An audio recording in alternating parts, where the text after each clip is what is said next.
During Ed Boon's interview at this year's New York Comic Con, he talked about how him and the NetherRealm Studios team favor 80s characters, and that's how they usually end up as guest characters in the Mortal Kombat franchise. With the recent edition of Rambo, I decided to make a list of the 80s characters I would like to see in upcoming DLC or combat packs in the Mortal Kombat franchise. Before that, guys, make sure that like button, because liking these videos lets them know that you love them. And make sure you smash that notification bell so you miss any videos just like this one. Let's get to my list. So my list covers a variety of 80s characters from movies, TVs, cartoons, and video games. So first on my list is Mad Max. Max Rokitansky, played by Mel Gibson, is a title character in the post-apocalyptic action film Mad Max. According to his wiki, he is a main Force Patrol officer tasked with maintaining law and order on the roads of a dystopian Victoria, Australia. So what would make Mad Max unique to the MK universe is his wide array of post-apocalyptic weapons and skins he could bring to the table. Plus, maybe he could have some special tag team action and have Tina Turner's Auntie Entity from Beyond the Thunderdome use her handheld crossbow and shoot an arrow at the enemy. Next on my list is Chucky. A character I've seen on many fans' lists is the killer doll Chucky. Chucky, who is from the Child's Play franchise, is really Charles Lee Ray, a notorious serial killer who transferred his spirit into the body of a good guy doll to evade being taken by law enforcement. While Chucky's size might seem like it would work against him in Mortal Kombat, I think he shouldn't be underestimated.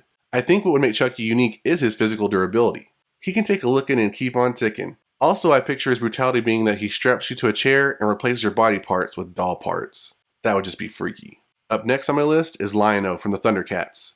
While some may not think that Lion-O could be in Mortal Kombat because he's from a kid's cartoon, try to imagine a darker version of the character. Lion-O is the leader of the Thundercats. His adventures are shown from the childhood to adulthood on Third Earth and New Thundera with the Thundercats. Lion-O would fit in well, I think, with MK roster. He has super strength and carries legendary Sword of Omens, which contains the Eye of Thundera, the source of the Thundercats' powers. Just like my suggestion with Mad Max, I think that Lion-O's ability to summon the Thundercats with the Sword of Omens would be a cool fatality or brutality. He could summon his teammates and let them each take a whack at the enemy, and then Lion-O could get the final hit with his sword. Next up is Dolph Lundgren as He-Man from 1987's Masters of the Universe. In this iteration of He-Man, he of course has the muscles, but uses laser guns, a sword, and his fists to do his battling. I think He-Man is a great choice because his own arch nemesis Skeletor could be straight out of Outworld or the Chaos Realm.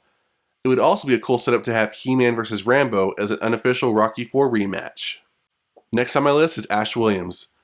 Another consistently requested character who happened to make my list is Ash Williams. Ash Williams is from the Evil Dead franchise. Fans have wanted him to join MK11, and I still have hope that he will be before MK12 happens. But he could fit well in the MK universe since he kills dead things, and we have MK characters who aren't human or deal with dead things like Shang Tsung and Ermac. Next on my list is Jean-Claude Van Damme.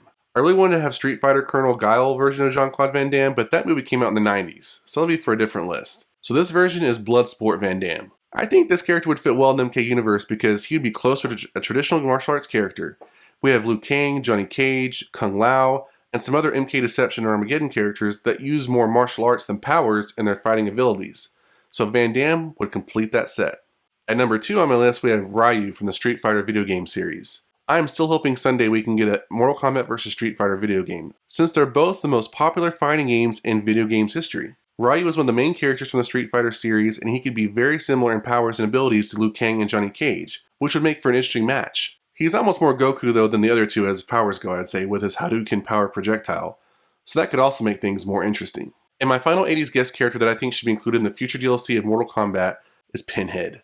I am a fan of the Hellraiser series, and I think Pinhead would make an interesting foe against some of the current MK roster. While it may be hard for some to picture him fighting with that leather ensemble, I think he could use more of his powers to aid in his fighting styles. He can manipulate objects and is known to command hook chains, which could make for a brutal finishing move that literally rips the character's body apart, and maybe even turn you into a Cenobite based on the character's abilities, which is one of his minions.